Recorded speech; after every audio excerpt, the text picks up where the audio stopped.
Greetings, this is Eugene the Philosopher, the greatest living philosopher after the unfortunate passing of Quentin Robert D. Nameland, who has been the greatest living philosopher before me. So, firstly I should tell you that I've watched my previous video and damn, that was a horrible video. So, what should I do now? Well, probably make another video that would be at least a little bit more horrible so that, you know, this impression would be erased. So, there you go. We're gonna go into next levels, next layers of this onion of aliens, as I call it.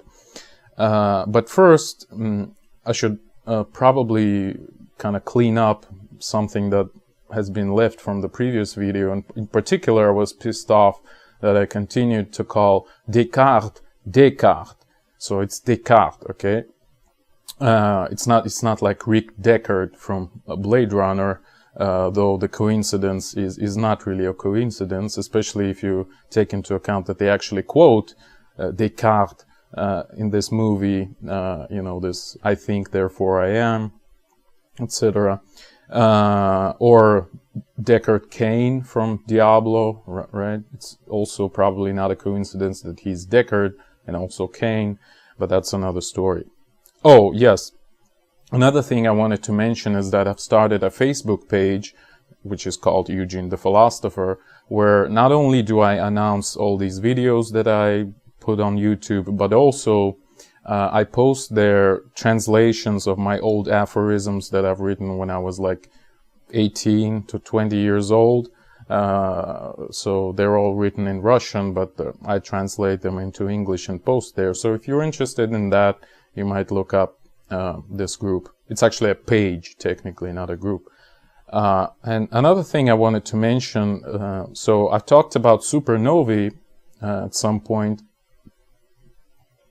and I remembered one example. I actually wanted to mention it, but I kind of forgot, about the game called Free Space 2, sort of like a space simulator. But there was at the very ending of this game, the game is amazing, by the way. The plot is just beautiful.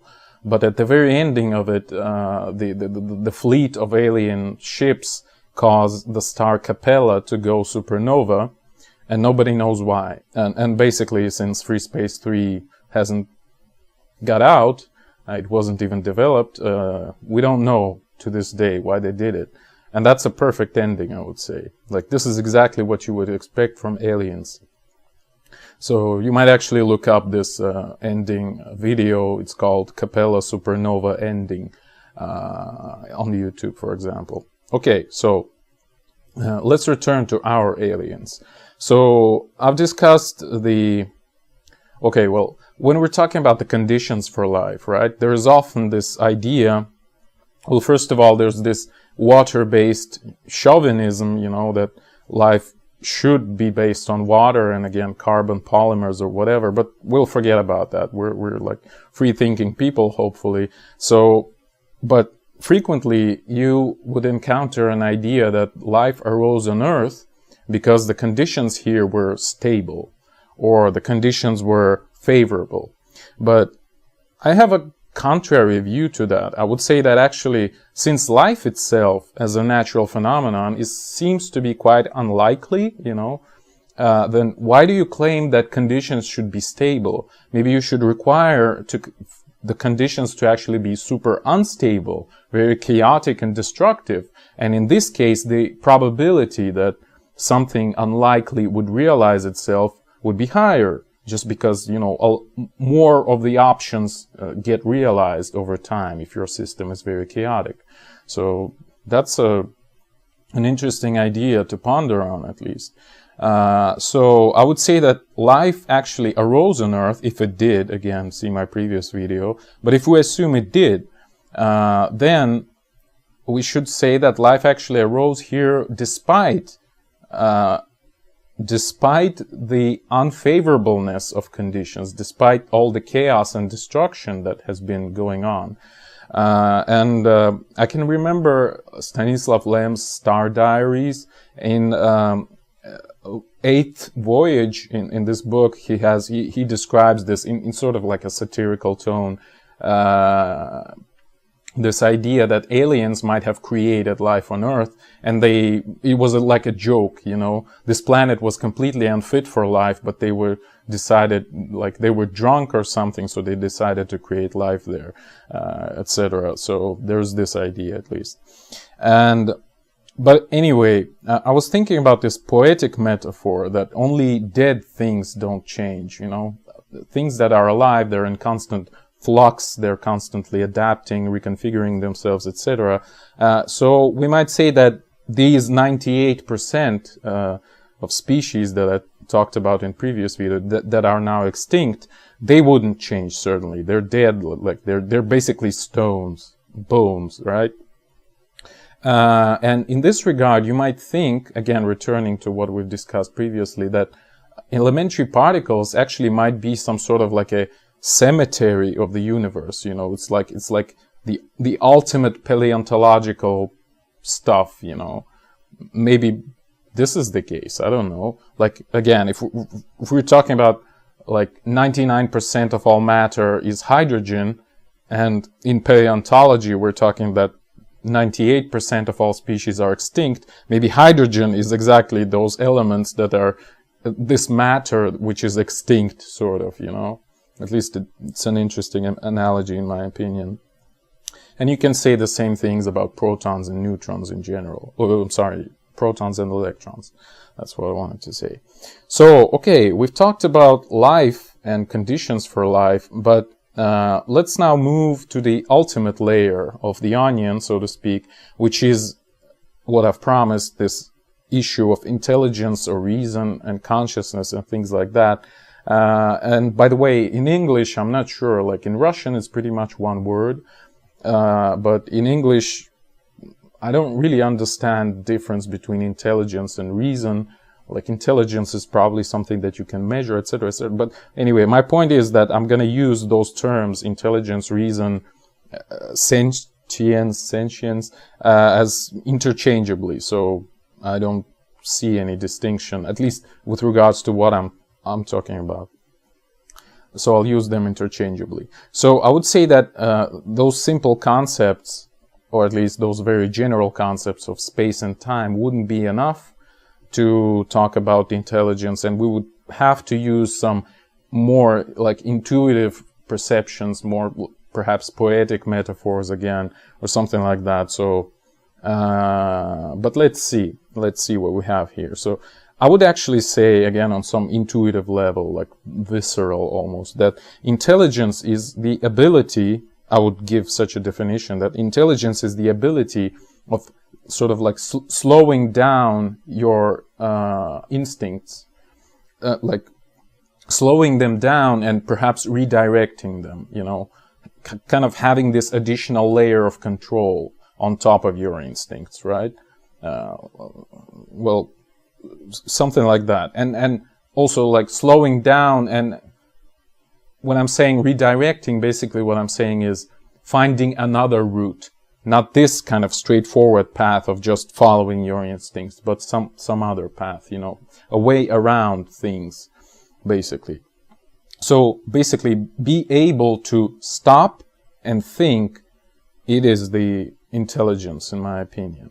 And I love this example, like I've brought it in my essays multiple times, that a fly, imagine a fly that is hitting a glass, a window.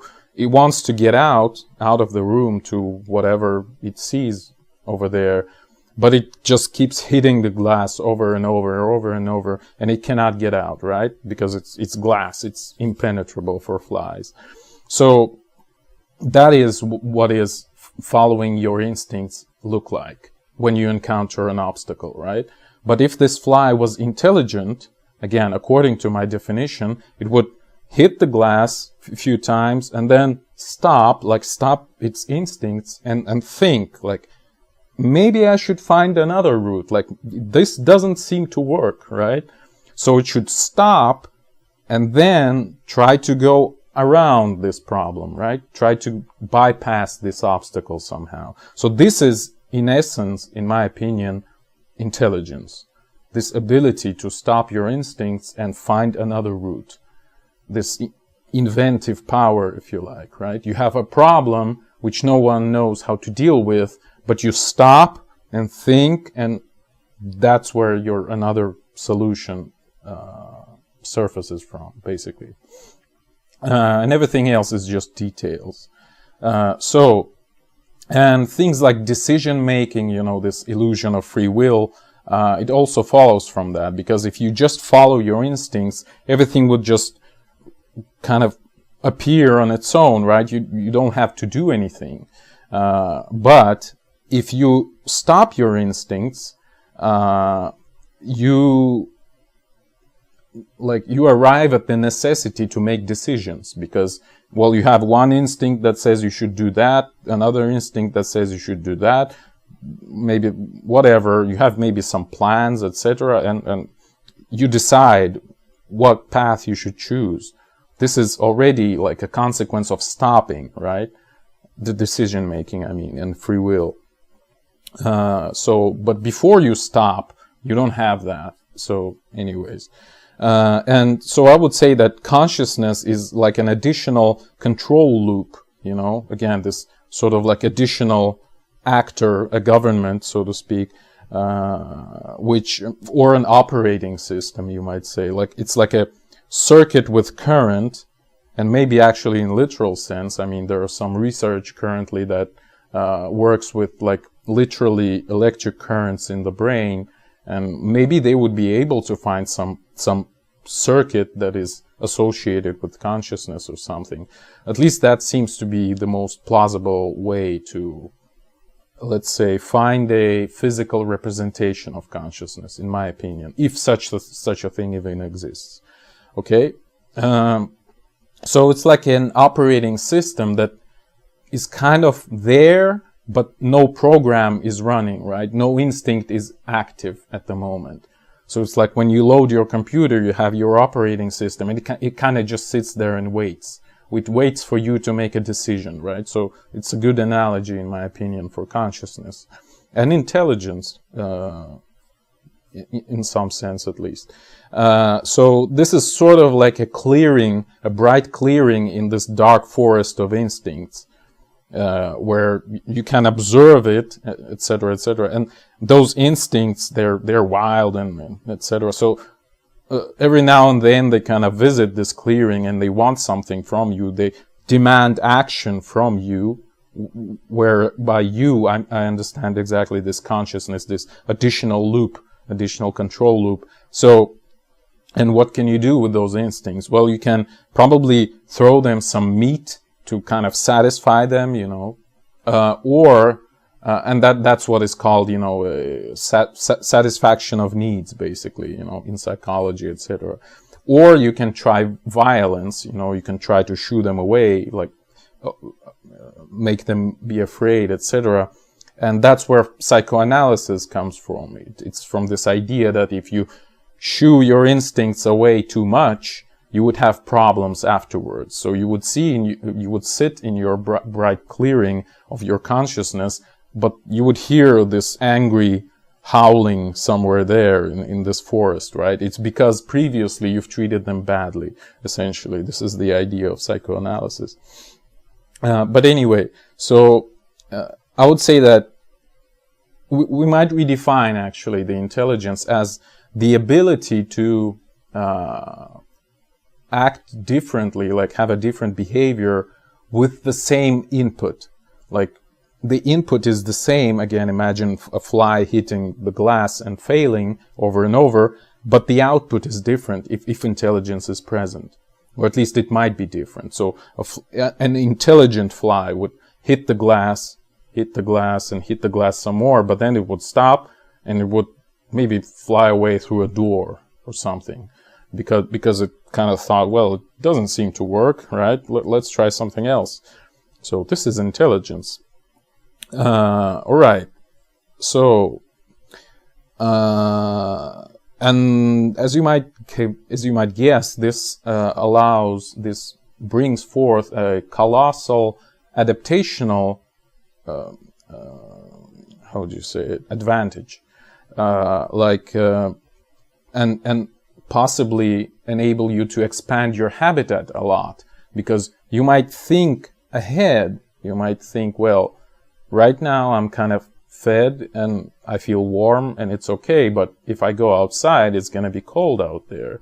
So maybe I should make some clothes or something to keep me warm. Maybe I should take some wood with me to make a fire somewhere there. So, and it expands your habitat immensely. I mean, if you look at human beings, we've been on the moon. Well, maybe you would say, no, we haven't been on the moon. But at least we're in space, right?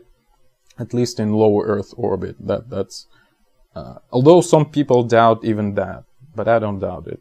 I've seen the space station a couple of times. So, or maybe it's just, you know, a piece of metal flying there.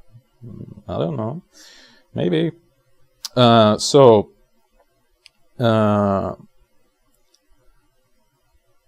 how did intelligence appear in humans? How did reason appear, sentience? Maybe it actually did appear, again, following to the same kind of line of thought that I've just utilized for life. Maybe it actually appeared because of problems. Again, from my definition, that intelligence is the ability to stop and find ways around the obstacle. It follows that there should be some obstacles for consciousness to appear, for intelligence to appear, because, well, it's clearly a way of dealing with obstacles. So if you don't have obstacles, if you don't have problems, you don't need intelligence. So it's only reasonable to assume that there have been some hostile environments that have been inhibiting propagation, this multiplication in space of humans. And humans have had to deal with them with the help of intelligence. They had to stop and think, what can we do? What other behavior can we expose, I don't know, create, use to bypass these problems that we're facing. And luckily, their biology allowed them to do so. I mean, to stop and think. So they did. And probably when it appeared, even though, again, the question might be asked, did it appear? Maybe it was existing forever. Well, I would say that it probably did appear. It looks like it's a very novel invention, and it probably did appear. I'm not sure if life did appear, but consciousness and intelligence seems like a very new invention. So when it appeared, it probably wasn't like fixed, like, okay, since now we're intelligent and conscious.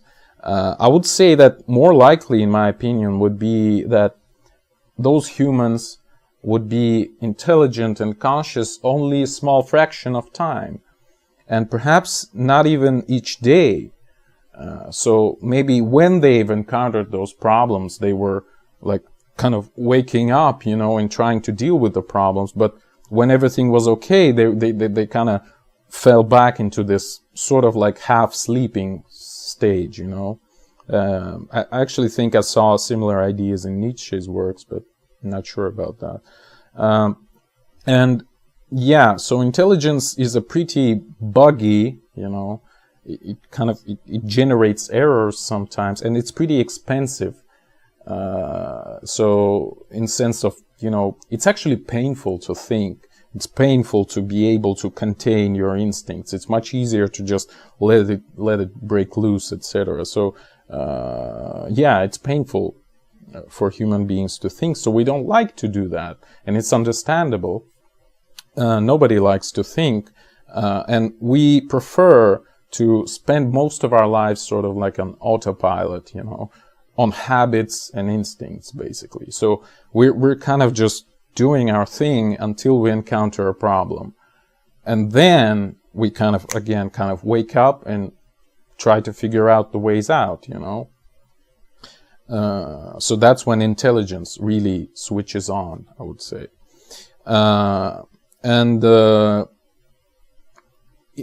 And again, I would say that it actually emulates the very process of its like emergence, this process of encountering a problem, then initiating your intelligence and finding ways around the problem, right? Stopping your initial instincts, because you see that they don't work anymore, and trying to redirect them around this obstacle.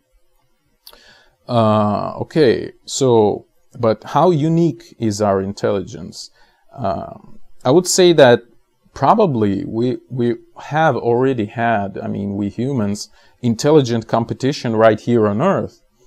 You might think about Neanderthals, for example.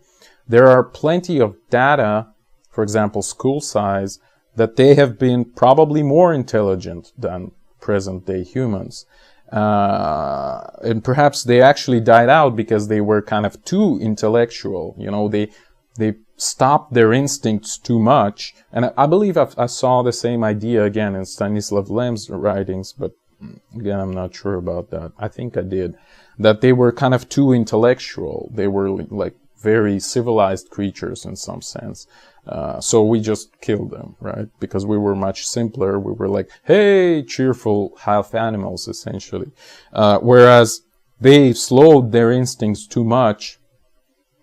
They've been, kind of paralyzed by this Pyrrhonian skepticism. They were too smart, essentially. And this existential dread. Like, they've started probably to figure out what the hell is wrong with this universe and this planet, and they were terrified by it. So they were slaughtered by us in the end. And they were also stronger, it seems, but obviously muscles of no help here were of no help, because ontological problems, those existential problems, they cannot be solved by brute force or something like that, by strength. Well, we also know that animals are somewhat intelligent. Well, you might agree that you should be quite intelligent to play House of the Rising Sun and get to the top of the charts, etc. But I'm talking about corvids and dolphins and apes, etc. So we know that sometimes they are able to stop and think when the situation requires that like they can actually count, they can solve some simple logical puzzles, they can craft tools, they can even plan ahead, plan their actions. And the difference is only in scale. We can do that much better than them, basically, and again on much larger scale. But in some sense you might say that, yeah, they're a little bit intelligent, at least. And well, at least in some sense, in the same sense as we are. Okay, and okay, let's talk about another thing again with regards to intelligence. I really like this idea of modern Russian thinker Sergei Pereslegin, who says that again, kind of that reason is a fairly new invention in some sense. And it's very competitive because of that. It's his idea, and I completely agree with that. So let us talk about that. So I would say that any intelligent being, intelligent beings in general, they actually seem to be passionately desiring to destroy other intelligent beings, basically. That's what I'm saying. It seems that this multiplication of space, multiplication in space of reason, so to speak, leads inevitably to war. That's what I'm saying. This sort of intelligence is sort of like a life inside life, right? Again, this additional control loop, as I called it. So, and on some level, I thought today, by the way, before recording this video, that it's actually akin to parasite in some sense, And this might be an interesting idea if actually the consciousness and intelligence arose because human bodies were invaded by some parasite. And again, we know that for sure that gut bacteria, for example, influences your thinking in a pretty large way. So, I don't know, maybe there are some other organisms kind of like secretly controlling us, and maybe this internal dialogue we have with ourselves is actually a dialogue with them, etc. But I mean, some people hear voices, etc. Well, that's an interesting thing to think about. That like maybe it was actually induced by some external influence from another organism. I mean, the intelligence. But anyway, so this life inside life intelligence, it tries to expand just like regular life does, and it tries to subjugate everything. It also expresses its will to power, if you like. Obviously, if it encounters another such tendency, another intelligence, they would compete. And that leads to war. That's what I'm saying. Almost inevitably. At least the evidence suggests that. And again, perhaps we've actually destroyed not only Neanderthals, which is kind of fairly certain, at least if you believe archaeology and paleontology, but maybe, I mean, Neanderthals are basically our relatives. They're also from this genus Homo. So maybe we've also destroyed, well, no Homo. Some other organisms of other species who've been also intelligent. Well, that's a possibility. And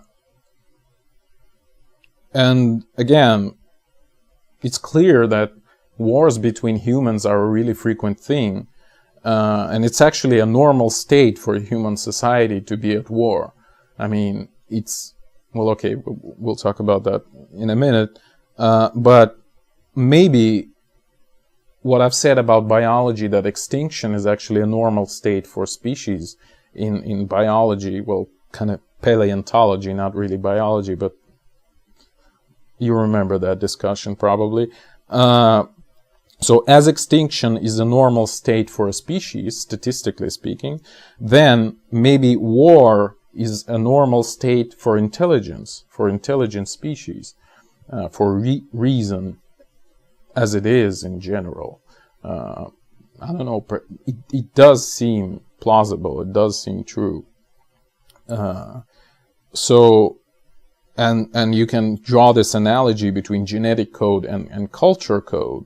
So genetic code governs these biological processes, where culture code governs the cultural, well, that's a tautology, societal processes, including war. So genetic code kind of drives the competition inside species and between species, whereas culture code drives the conflicts between societies and leads to war eventually, and perhaps inevitably. And again, recent lack of wars is quite amazing and anomalous, I would say. Again, if you look at history, like almost all the time, humans have been waging war on each other. And it's really strange that we don't anymore. So it's really an anomaly, and this xenophobic tendency of intelligence is something that I rarely see being described by anyone. So I wanted to specifically emphasize it here, and that when one type of intelligence encounters another type of intelligence, they try to eliminate each other, essentially. So, and these differences in culture code might lead to incredible tension. Like, think about the civil wars. It's like sometimes in one family you have people basically fighting each other, kind of being separated by the front line.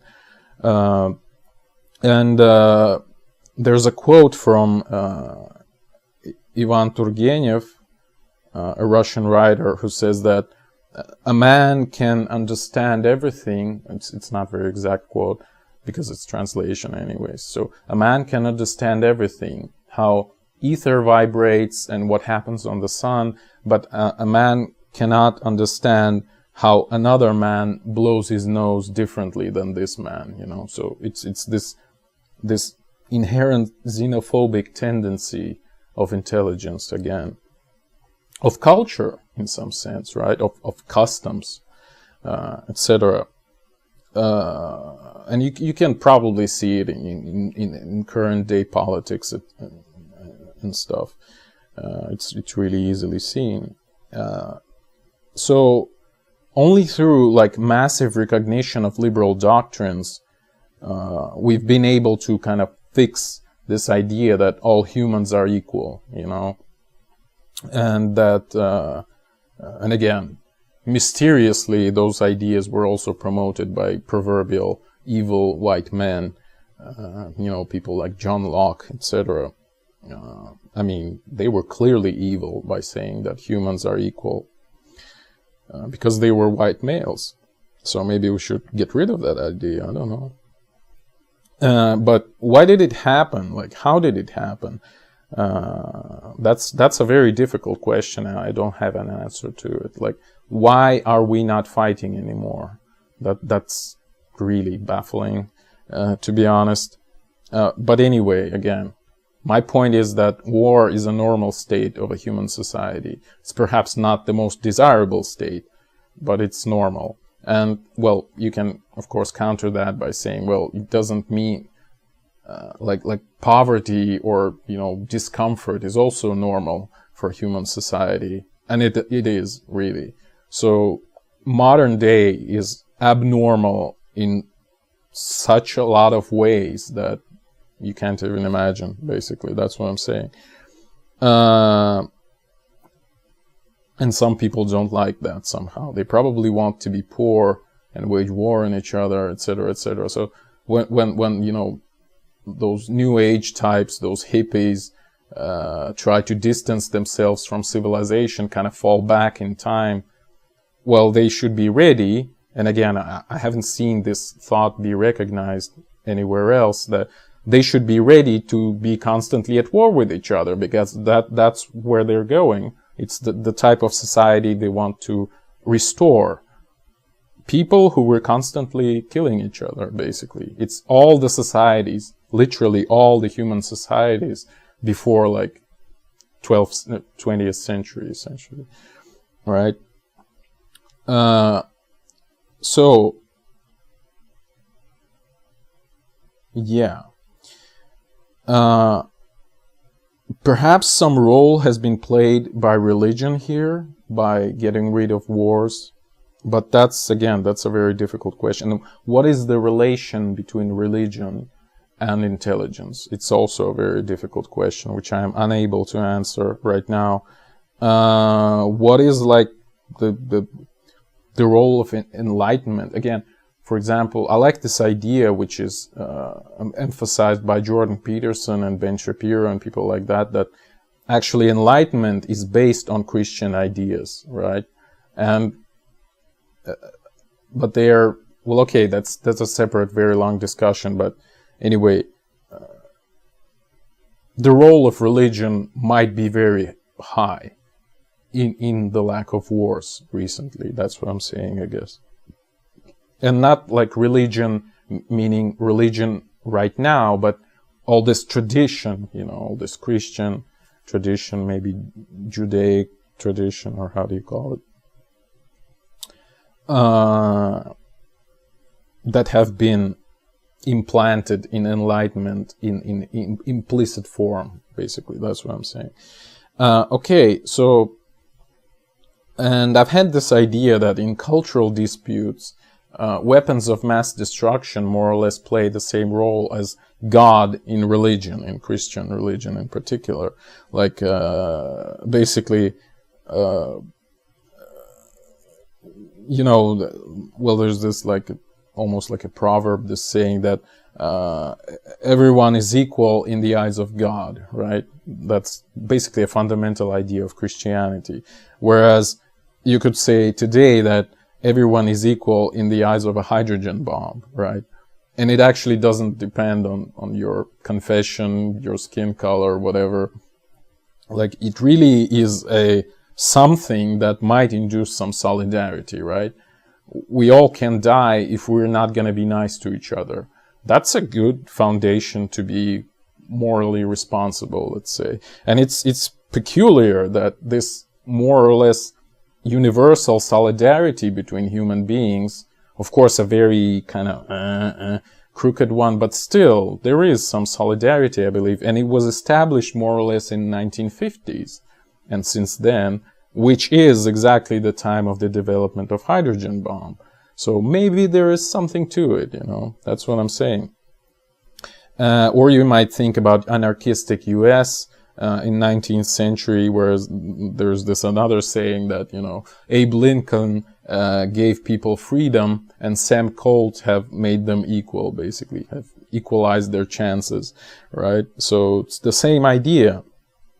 Like, you have to be polite not to be killed, basically. So that induces some solidarity. We can all kill each other very quickly, but instead we might just be polite to each other, right? So I believe this is an important factor in modern civilizedness, let's say. So perhaps westernization of the world and international trade also played some role, but I haven't thought about that much. But okay, let's forget about this topic of war and talk about, well, okay, not forget about it, but shift a little bit into the issue of collaborationism.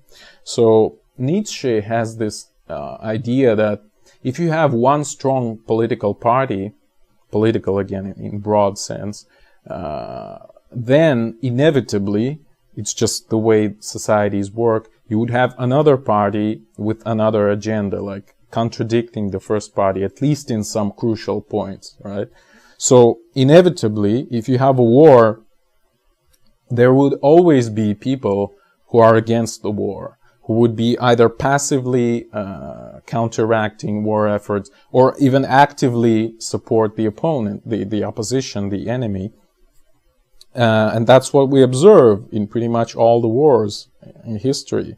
And that would be, I believe, a pretty interesting plot for, again, some sci-fi universe or movie or novel, that imagine like humans would be waging war on aliens and losing, but there would be a bunch of collaborators in aliens who would help humans and would kind of turn the tide of the war. I believe it would be very cool. I feel there's a lot of dramatic potential here. Or vice versa, you might say. Maybe there would be human traders helping the aliens, etc., etc. So it's an interesting thing to think about. And by the way, in the game Free Space, pretty much there was something like that. Like there were defectors from Vasudans who fought against both humans and Vasudans for Shivans, like this Hammer of Light. And there were defectors from humans in the second part, but anyway. But it wasn't explored in this personal sense. I believe there's still a lot of potential in this idea. Alright, so if we have intelligent aliens, again, following everything I talked about, I believe there would be only one intelligent species in their biosphere, because it would just clear their own biosphere of all the other competitors, intelligent competitors. Or there's another possibility, if there might be like two or more sentient species, and the only possibility for that would be for them to be in very tight symbiosis. You know, if they literally cannot live without each other, and they both are sentient, they still can survive in that form. But that's a very, very kind of unstable system, let's say. It might be destroyed due to some internal problems very quickly. Like examples might be Harika and Yorn in Star Control universe, for example. And it's not evil, you know, this desire of intelligence to destroy other intelligence. It's just simple mechanics.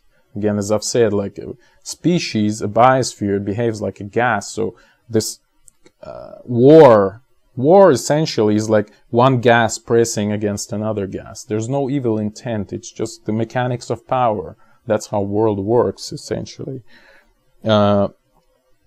Okay, so let's talk about intelligence again for a little bit. So I believe intelligence is an individual trait. It's actually an idea I found in Coltane's videos, one of the MGTOW bloggers. So he elucidated this idea that a single human being is intelligent, right? But a human family is already not so intelligent, let's say. A human family behaves like a pack of wolves or like a family of gorillas or something. And then if we look at larger scale, if we look at the human city, a settlement, it actually behaves like a beehive or anthill, you know, some colony of insects. And if you look at the humanity as a whole, again, it actually behaves like something inanimate. Again, like some gas or liquid or something like that. So yeah, intelligence seems to be a individual trait. It's very concentrated. Sometimes, on some occasions, people actually in art, in games, try to invert this pyramid, right, and say that, well, no, in our setting, let's say a collective would be consciousness and intelligent, whereas an individual wouldn't be. An example might be rats, these many as one in Planescape Torment, for example. Most likely, you know, inspired by this idea of Rat King, this phenomenon. It's actually like, it is literally a natural phenomenon. It is observed when like multiple rats kind of merge into some single entity, like they entangle their tails, like dozens of them sometimes, and it's this horrible, strange, wicked thing. But I believe we have no tools to deal with that type of intelligence, if it's gonna be intelligent, that wicked contraption. And even more so, this difference between us and them would lead to a war. That's what I'm saying, essentially. Although you can also say, well, wait a minute, but humans are also aggregates, right? We're not really individuums. We're made of those cells, right? 10 to the 14th of them, or I'm not sure if that is a correct estimate, but something like that. And that's a good, that's a good comment. And you might even imagine scenarios where aliens would actually communicate not to you as a person, individual intelligence, but they would communicate to your cells, right, on this level. And, well, that would be an interesting sci-fi scenario. And maybe things like cancer actually arise from that. Maybe it's some wicked, evil alien telling your cells to revolt against you, so to speak, or to follow the path, you know, whatever. I mean, really the possibilities are quite large here in sci-fi terms. Okay, so let us imagine we have this typical space opera universe or galaxy with a bunch of intelligent species. Well, I would say that, again, it's gonna be constantly waging war on each other. We're gonna forget for a moment about, you know, the issues with speeds, like how many years it takes for you to go somewhere, etc. It's probably gonna be waging war on each other, if we assume like more or less instant movements, right? Although, again, this issue of time deserves to be written out in science fiction. I'm not sure it ever did. It ever has been. So we would need, in this sort of galaxy or universe with a lot of intelligent species, some cause for equality, you know, like, again, a single god for everyone. And, well, it's probably not going to work, because we know that on Earth we don't have a single god, right? And we have wars anyways, or at least we've had wars previously, even when religion was at its most powerful. Or, again, we might return to my idea with hydrogen bomb. So maybe if we had a galactic scale hydrogen bomb, we would be able to negotiate, right?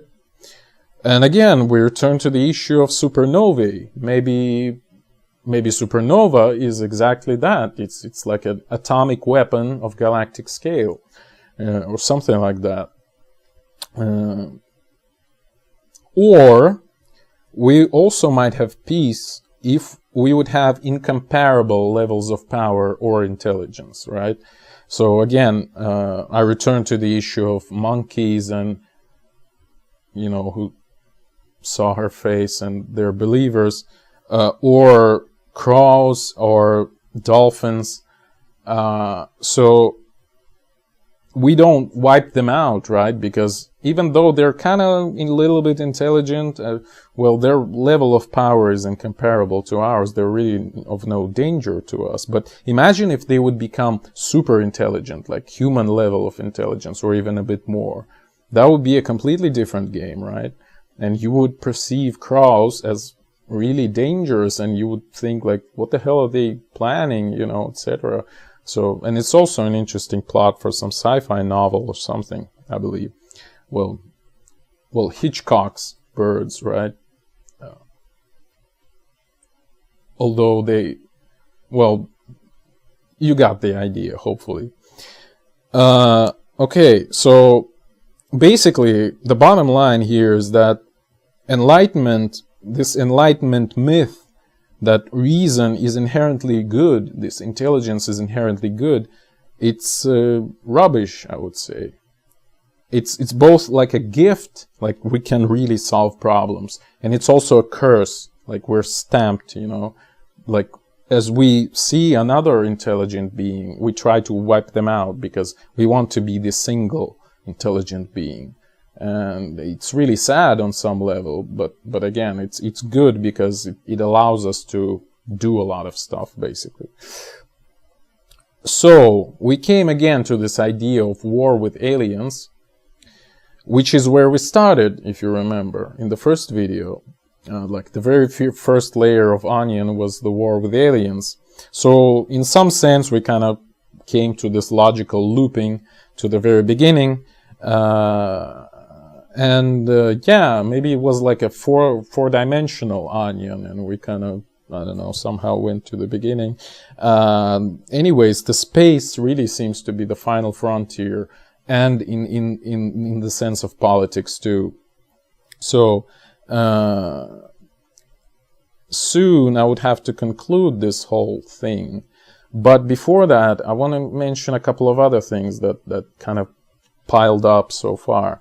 Like, one of the things I wanted to discuss is the issue of the connection of culture and civilization to intelligence. I would say that the culture is the way of sort of externalizing intelligence, kind of, you know, like moving it to the external world. If you like, it's a way of lowering the entropy of your surroundings. And I can bring some examples like of this process, like architecture. Like, we organize our spaces, right? We have to lower the entropy, essentially, to order stuff.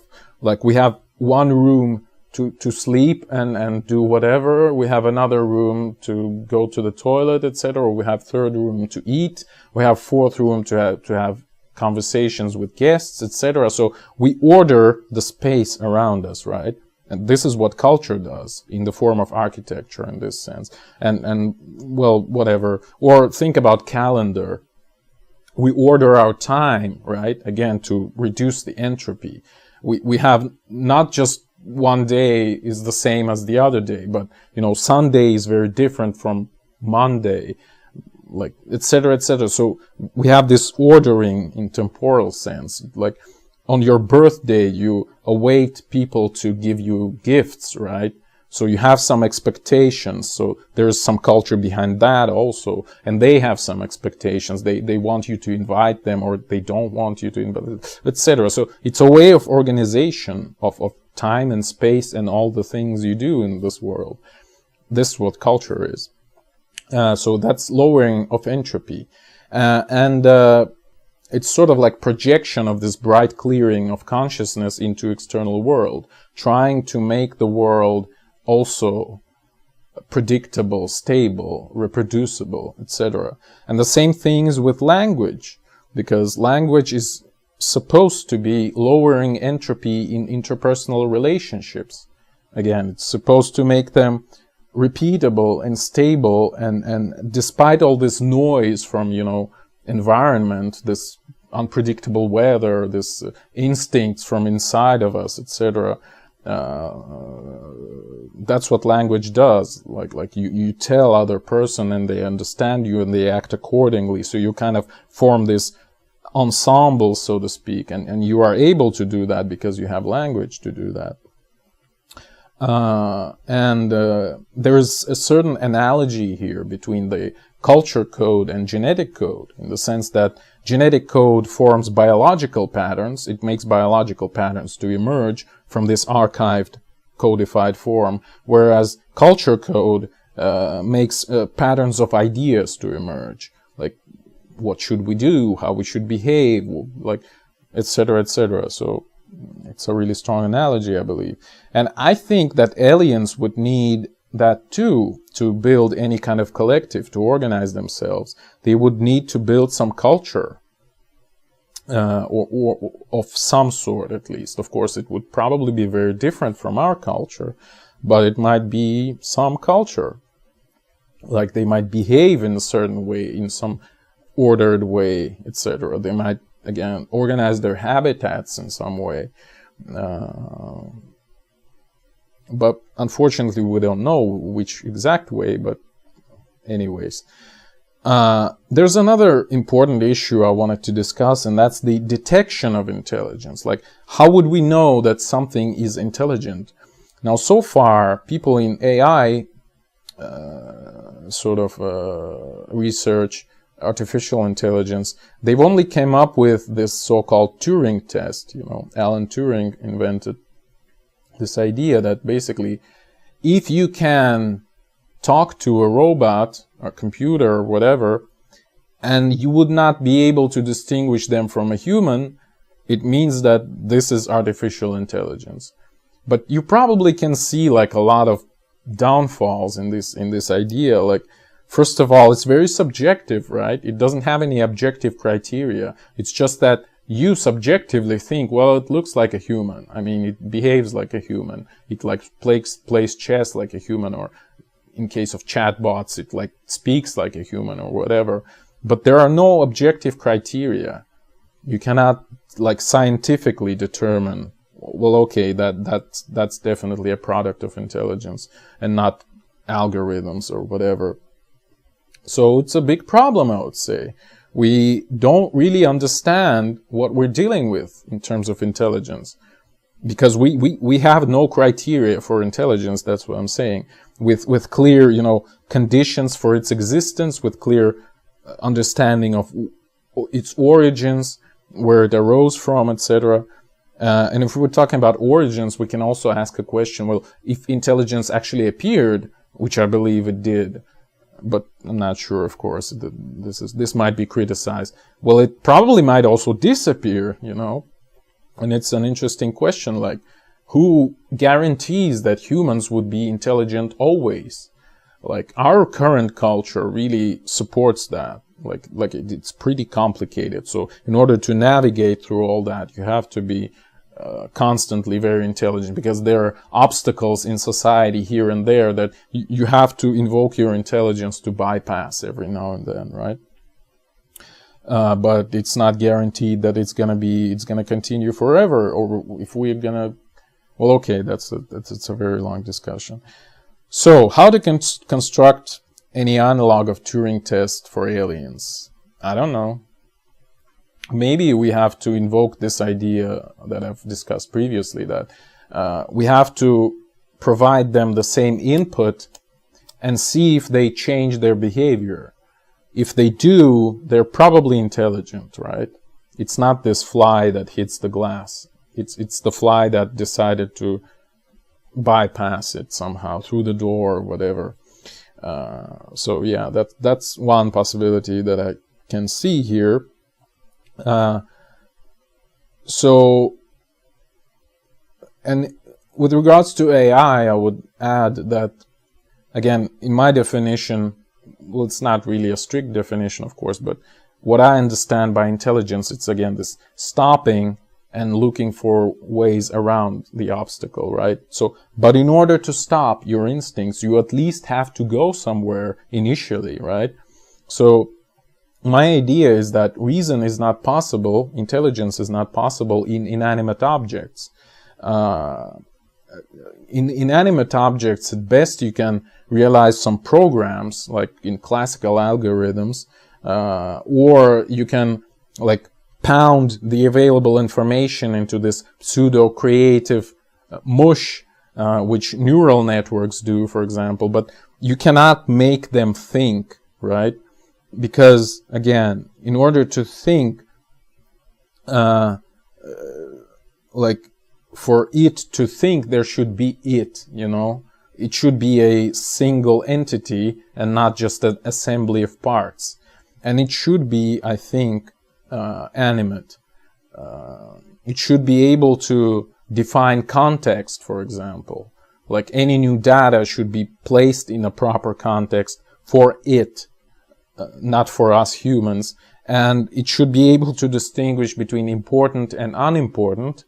And both the context and important and unimportant follow from life, because it's life that repeats itself in time and multiplies in space. So as it does that, it has this context, and it has this important, not important, how do you say, evaluations. Like it says, well, okay, this hinders my repetition in time and my multiplication in space a lot, which means that it's important. I have to focus on that. I have to solve this issue, etc.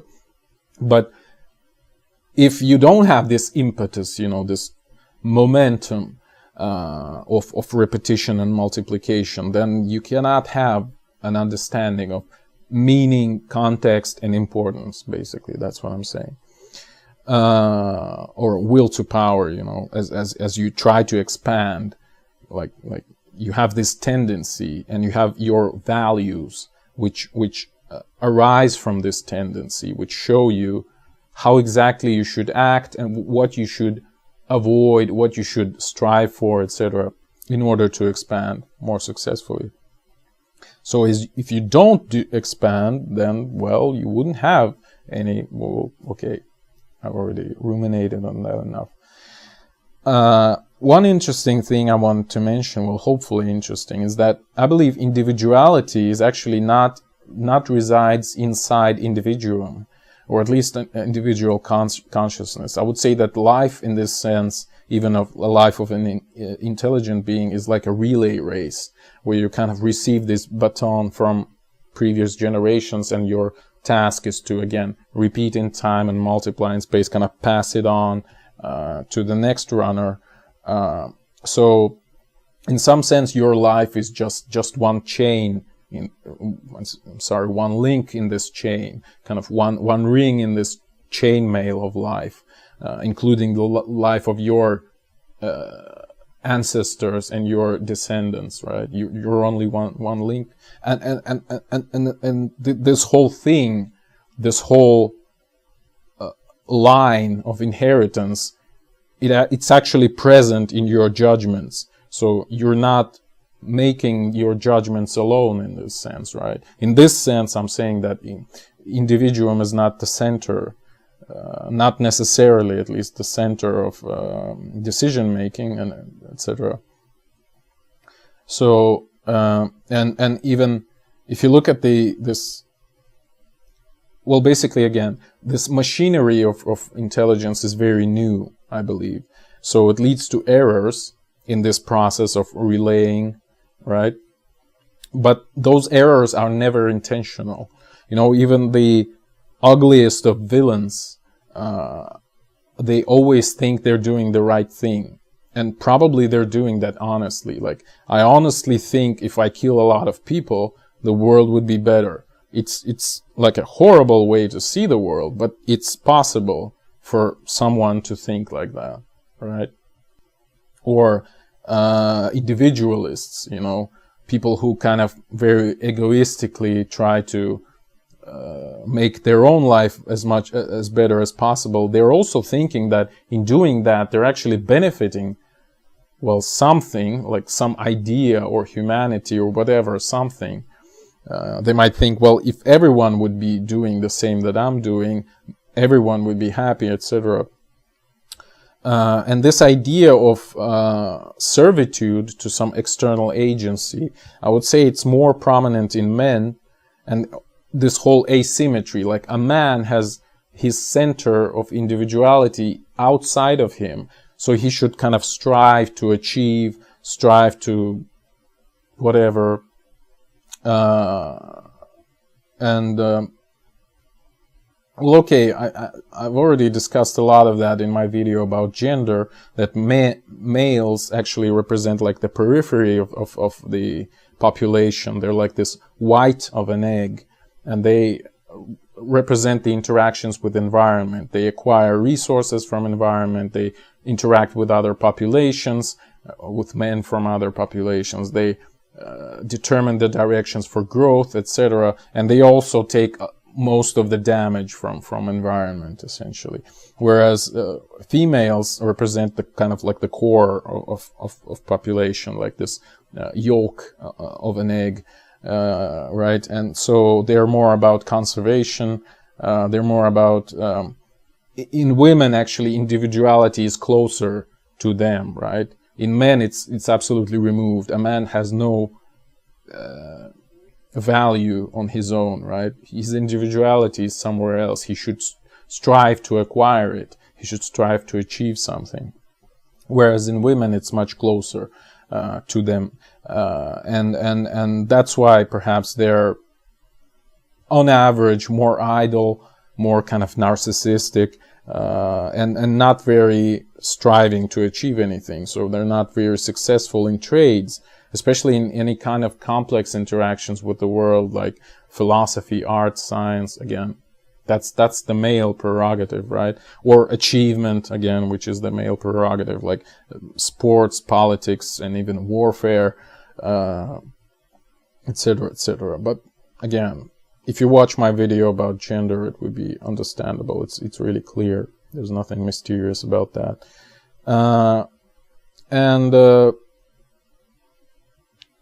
Yeah, so removal of individuality is, I mean, away from consciousness or intelligence.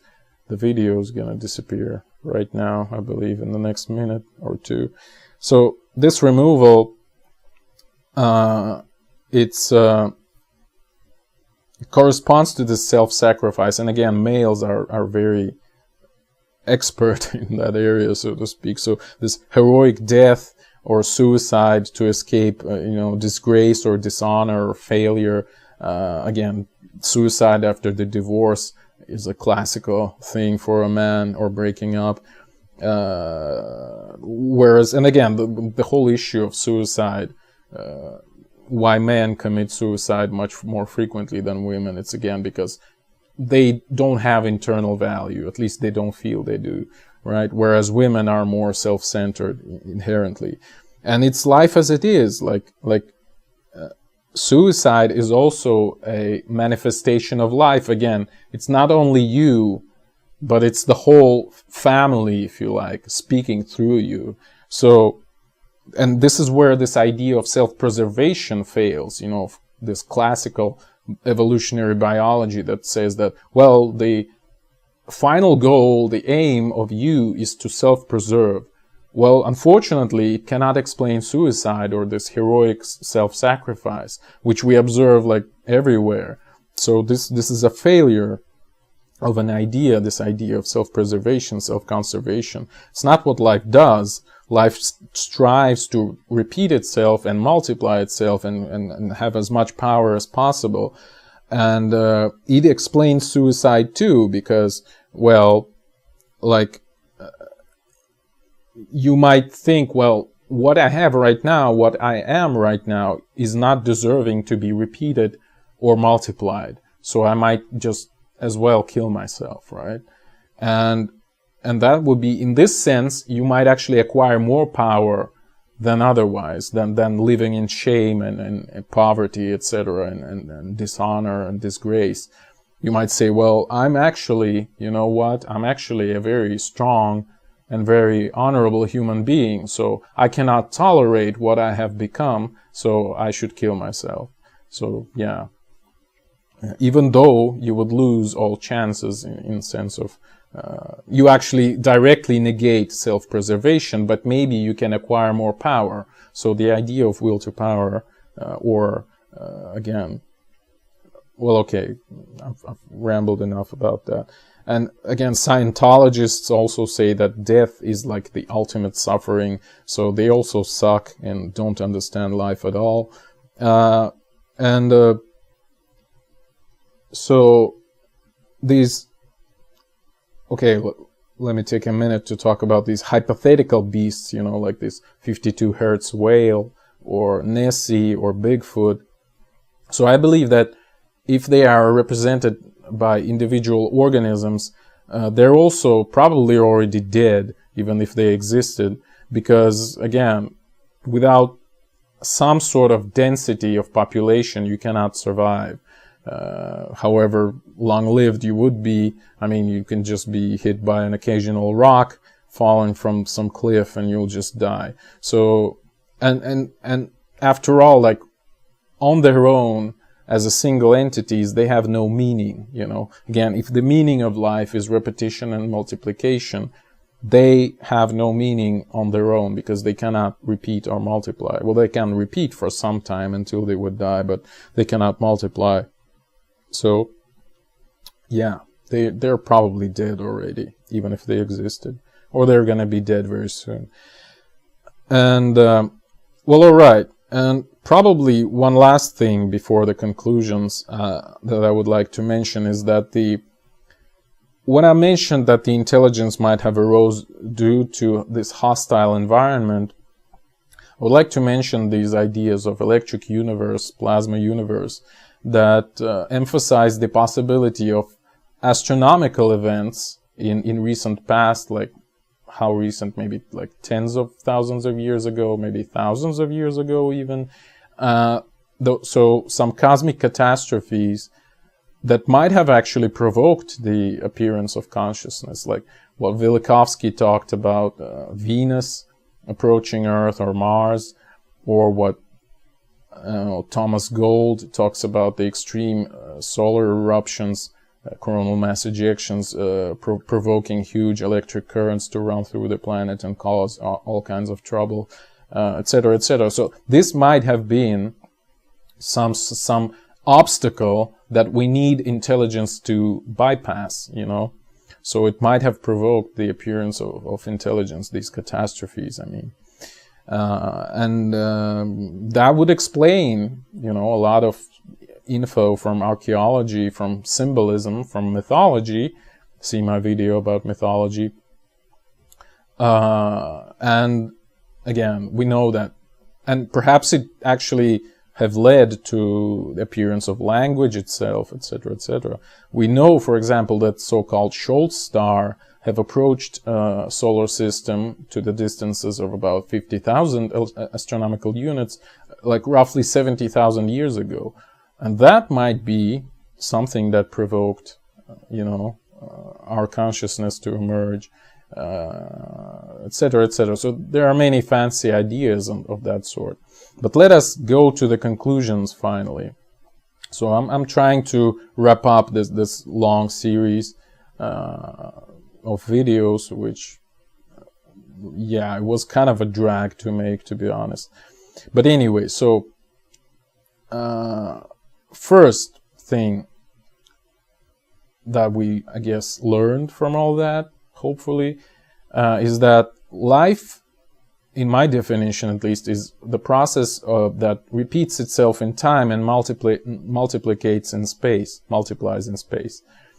The second thing we might have learned is that individuum is like a solid body that decreases its own entropy, whereas biosphere is like a gas, and it actually increases its entropy, right?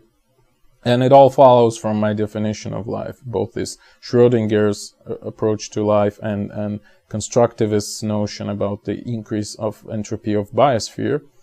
The third thing we should remember is that intelligence or reason is this process of sort of like slowing of instincts the ability to stop and think, to change your behavior regardless of the input, regardless of whatever you observe. The fourth thing we should remember is that consciousness is like an additional control loop, sort of like idling operational system, where you can install some software, so to speak, some cultural codes on top of your basic biology. Now, the fifth thing we should remember is that reason is individual. I mean, intelligence is individual, whereas collectives tend to be less intelligent than their members. And the more collective is, the less intelligent it would be.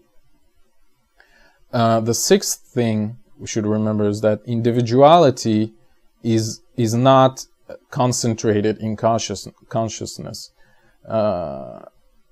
So a single organism is like one link in this chain, right? And again, you cannot understand things like suicide otherwise, and obviously all the explanations of life through self-preservation or whatever fail miserably. Then, seventh thing to remember is that stars and particles, as follows from what we've discussed, fit the definition of life. So, in some sense, we might perceive them as being alive. The eighth thing is probably that aliens might inhabit any part of the universe and be realized in arbitrary manner. I mean, in physical sense.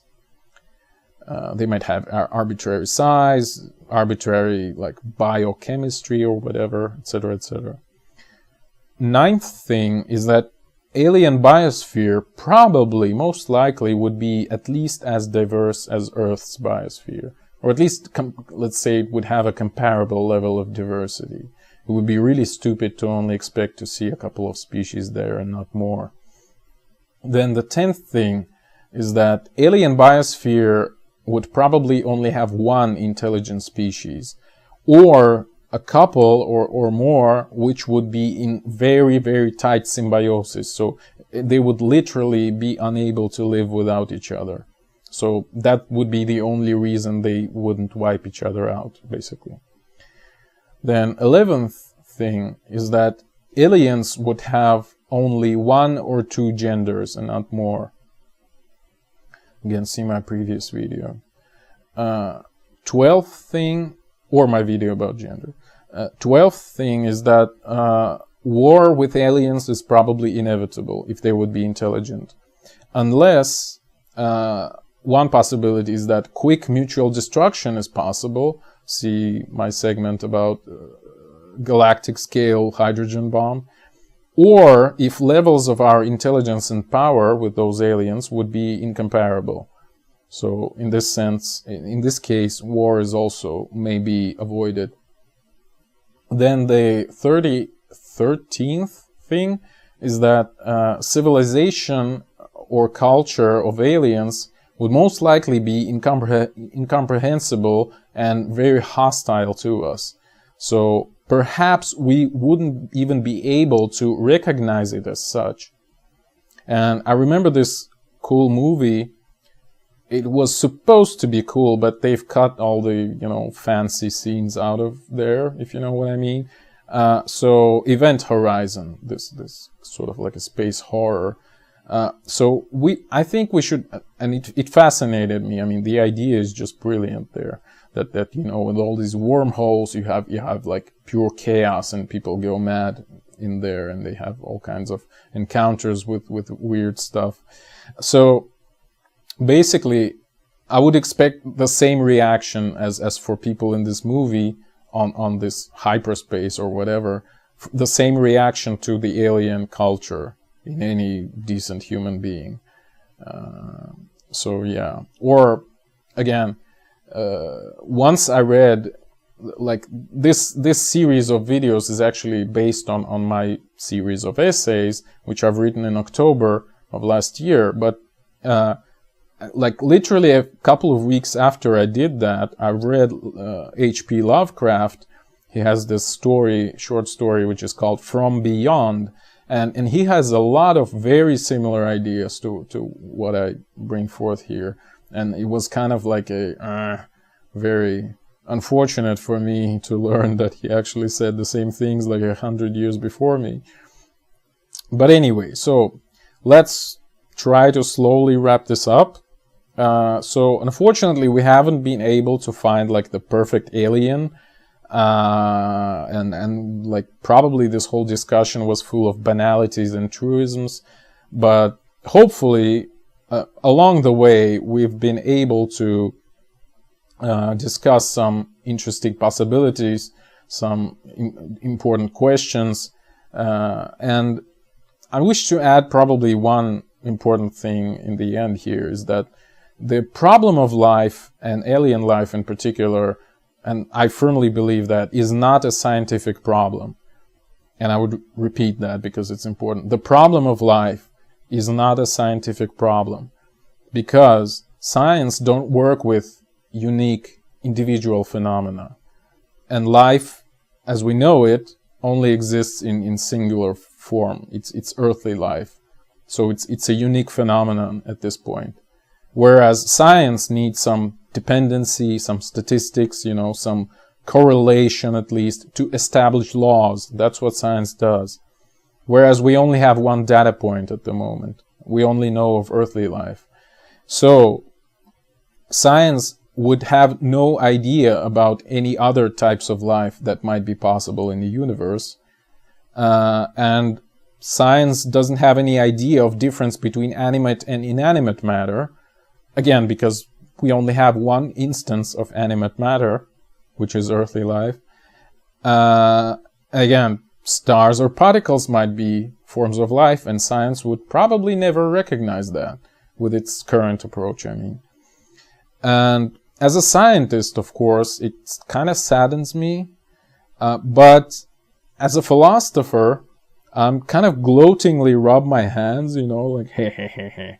Like, at last, you know, all these Dawkinses and other priests of scientism got their ass properly kicked by this problem of life. I mean, like, let them continue to search for these, you know, like, super Earths in the habitable zone by transit method, etc., etc. Whereas we, hopefully intellectually free people, might allow ourselves a broader horizon of research. And again, hopefully I've been able to at least like poke in that horizon with these 3 videos, and maybe, who knows, maybe even inspire you to search for alternatives, to critically think about this whole issue of life, consciousness, reason, culture, etc., etc., and think about it. So, thank you for watching. The eons are closing.